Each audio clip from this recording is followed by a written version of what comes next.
আজকে বিকেলে পিৎজা খাইতে মন চাইলো। বৃষ্টির দিনে তো বাইরে যাওয়া হয় না, তাই বাসায় কিছু উপকরণ দিয়ে বানিয়ে নিলাম মিনি পিৎজা। আসসালামু আলাইকুম। ময়দার মধ্যে স্বাদমতো লবণ, 2 চামচ পরিমাণ চিনি, 1 চামচ পরিমাণ গুঁড়ো দুধ এবং 1 চামচ ইস্ট দিয়ে দিলাম।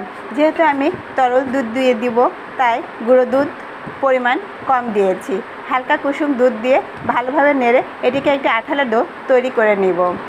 এরপর হাতে সামান্য একটু তেল দিয়ে উপরে দিয়ে দিব, যাতে ড্রাই হয়ে না যায়।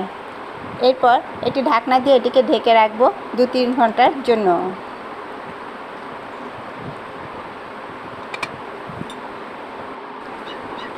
এরপর এটিকে একটি মোটা রুটি বেলে নিব।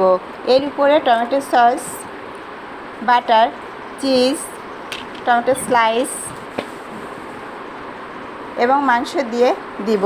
যেহেতু চিজ এবং বাটারের দাম অনেক বেশি, তাই একটু সামান্য পরিমাণেই দিয়ে দিব। এরপর একটি প্যানে এটিকে বসিয়ে দিলাম। এই তো রেডি হয়ে গেল আমাদের মিনি পিৎজা। কেমন হয়েছে জানিয়ে দিবেন।